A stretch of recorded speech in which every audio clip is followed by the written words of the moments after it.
बाकी अपलोड हो गए थे, लेक्चर अपलोड हो रहे, क्यों? लेक्चर 41 जी, क्या कह रहे हैं आप? 33 के बाद, 33 या 32 के बाद ड्राइव के अंदर मेरे ख्याल 32 तक हैं, 34 से ऑनवर्ड भी अपलोड हैं, बट आपको शो नहीं हो रहा ऐसे ही, लेकिन वो ड्राइव के अंदर नहीं है, वो यूट्यूब पे अपलोड है। और अगर किसी को वो लेक्चर लेने हों तो मेरे चैनल पे मैंने अपलोड कर दिए थे, इनकी तरफ से तो वो रुके हुए हैं, लेकिन मैंने वहाँ तक जितने भी हो चुके हैं वो डेली पेज पे अपलोड कर देता हूँ, लेकिन प्राइवेट करके, तो उसका लिंक प्राइवेट बना दूंगा। जो एब्सेंट थे उनकी ड्राइव पे उनका लिंक आ जाएगा, उनको असेस होगी, वो लेक्चर देख सकते हैं, बाकी नहीं देख सकते। लेकिन फ़िलहाल मैं उन्हें ओपन कर दूँगा, जो वहाँ से रिमेनिंग लेक्चर जिनके रह गए वो अपने लेना चाहें तो मैं उनको आज पब्लिक करके उनका लिंक जो है वो बना के ग्रुप में शेयर कर दूँगा। स्टार्ट करना है हमने बाय प्रोडक्ट।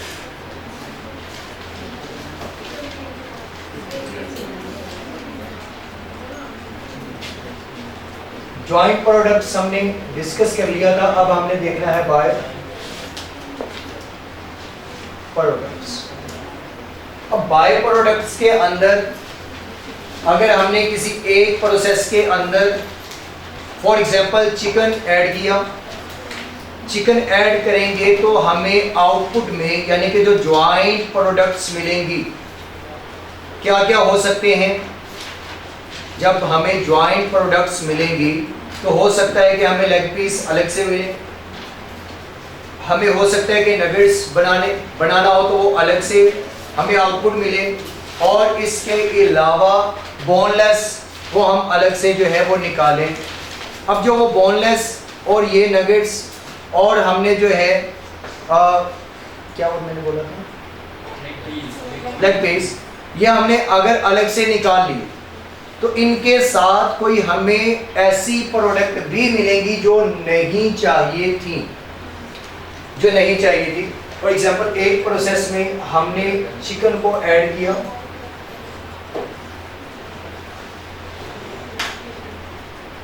चिकन को ऐड करने के बाद 3 प्रोडक्ट बोनलेस,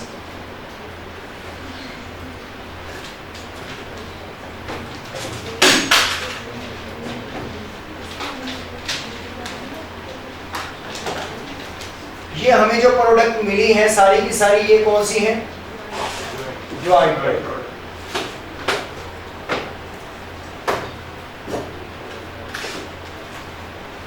जॉइंट प्रोडक्ट्स, लेकिन साथ में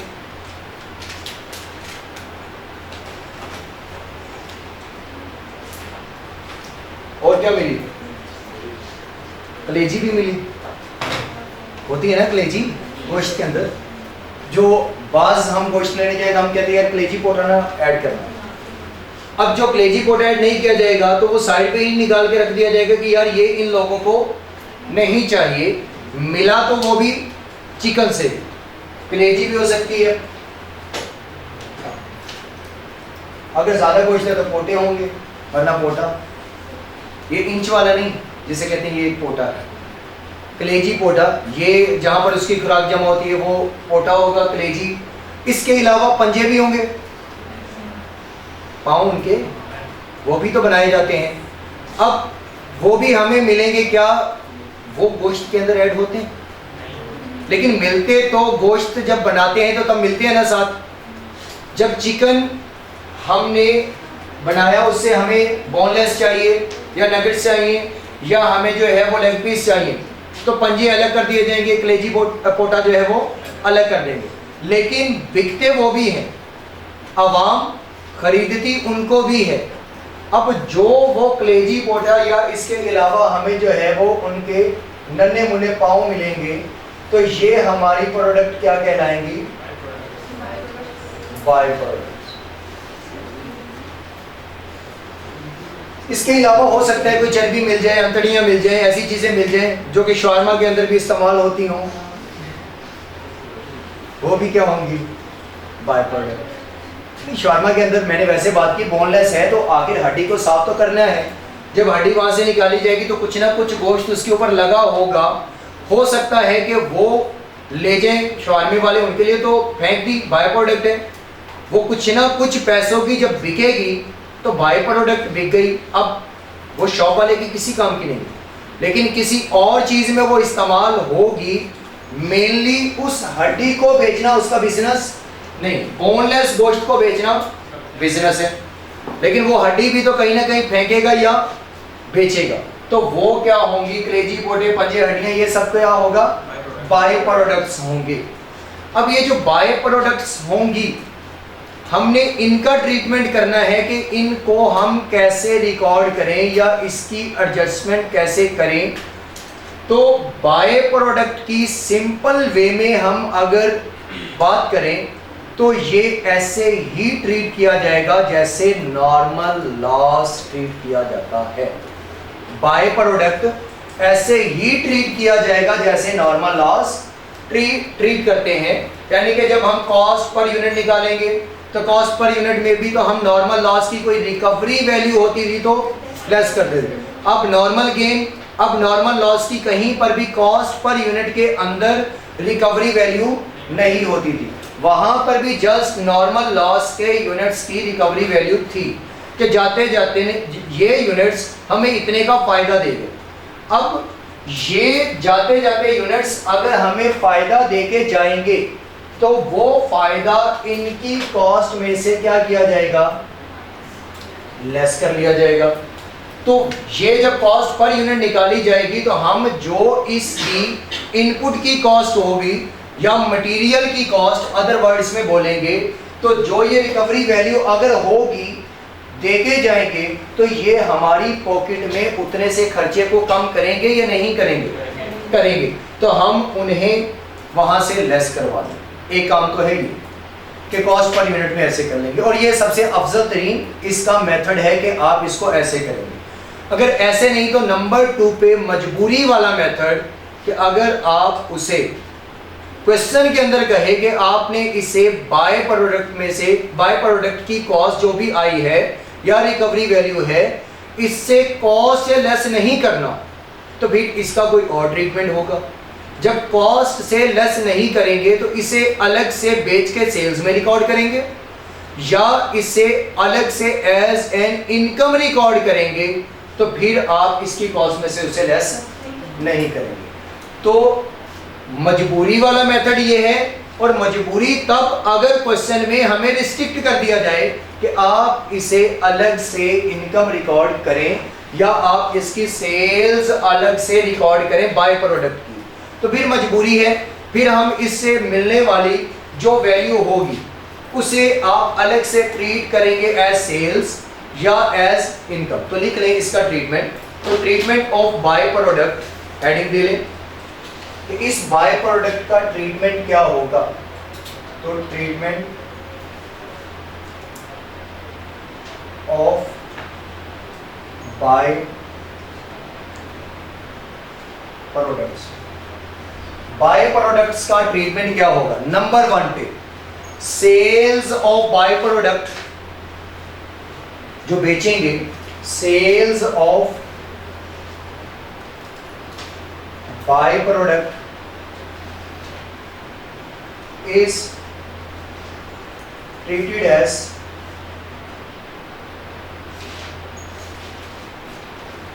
sales, उसे आप सेल्स ट्रीट करें और या आप उसे अदर इनकम के तौर पर जो है वो रिकॉर्ड करें। दूसरा इसका ट्रीटमेंट ये होगा कि sales of bye product, by product को बेचा, बेचने पे भी खर्चा आ सकता है, फिर वो नेट करके लिख लेंगे कि अगर इतने का बेचा, बेचने के लिए इतने का खर्चा हुआ, यानी कि अगर अंतड़ियाँ वगैरह या कलेजी पोटा जो है वो 50 रुपीज़ केजी के हिसाब से लेगा हमसे, तो हम उसको बेचने के लिए वो कहेगा 50 का मैं तब लूँगा अगर आप इसे शॉपर में पैक करके देंगे तो। पर अगर शॉपर के ऊपर भी 2 रुपये या 3 रुपये खर्चा या 5 रुपये खर्चा आता है तो वो कॉस्ट टू सेल होगा कि बेचने के लिए या 40 रुपए कमाने के लिए पर केजी हमें 5 रुपए लगाना पड़ेंगे, तो हम 40 माइनस 5 करेंगे तो हम कहेंगे नेट अर्निंग हमारी जो होगी वो 35 की होगी। तो 35 की जो सेल्स है, या तो उसे आप ट्रीट करें सेल्स में, या वो जो सेल्स आई है बाय प्रोडक्ट की उसे ट्रीट करें as other income.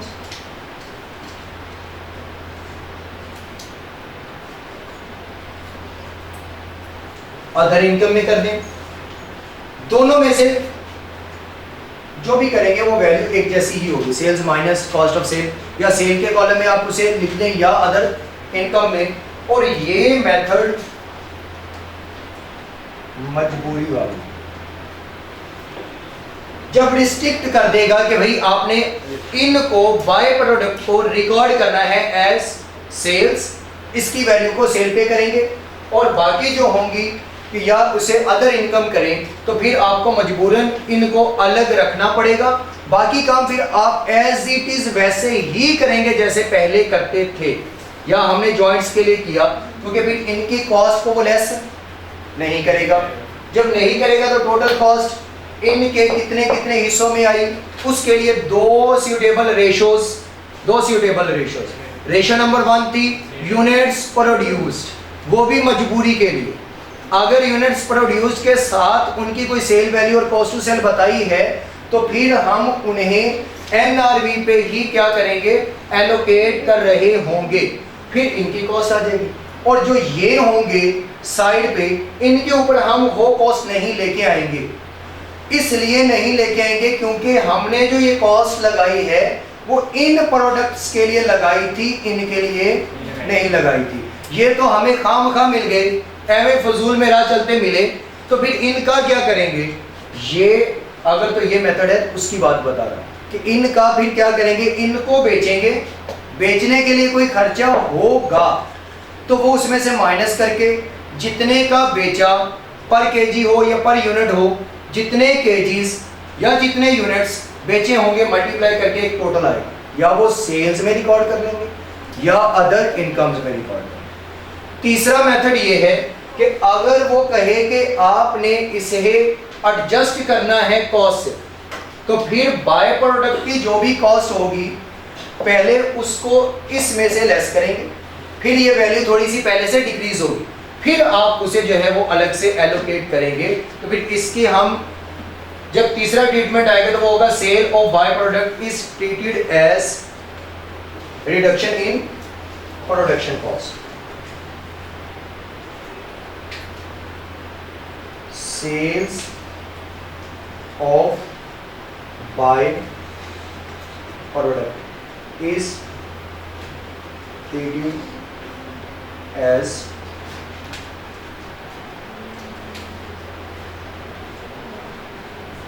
reduction in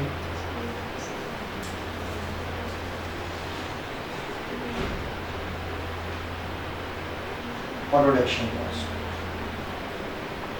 production cost में से इसकी कॉस्ट जितने का ये बिकेगा, बेचने वाली कीमत आएगी। ये नहीं है कि पहले आप इसको एलोकेट करें और इस पे भी कॉस्ट लेके आए और फिर कहें कि इसकी अच्छा इतनी कॉस्ट है फिर इसमें से लेस करें, ऐसा नहीं होगा। मार्केट में जाएंगे, हम कहेंगे भाई ये जो बाय प्रोडक्ट है कितने की खरीदेंगे, इतने की, फिर अपना खर्चा देख लेंगे कितना होगा, एक प्राइस आ जाएगी। उस प्राइस की वैल्यू जो आएगी वो वैल्यू अगर तो मजबूरी है तो ऐसे रिकॉर्ड करेंगे, नहीं तो फिर जो बाय डिफॉल्ट मेथड थर्ड है वो करेंगे, तो वो वाली कीमत यहाँ से माइनस होगी, यहाँ से माइनस होने के बाद फिर वो एलोकेट होगी और वो वैसे ही होगी जैसे हमने इससे पहले की हुई है। क्लियर है?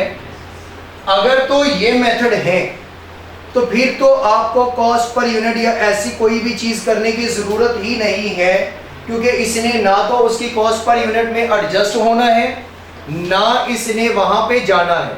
तो फिर क्वांटिटी शेड्यूल के अंदर भी कोई बाय प्रोडक्ट नहीं आएगा, ना ही फिर आपके पास कॉस्ट पर यूनिट कैलकुलेट करते हुए कोई बाय प्रोडक्ट का कोई ट्रीटमेंट आएगा, क्योंकि इसने कौन सा उसकी कॉस्ट को रिड्यूस करना है।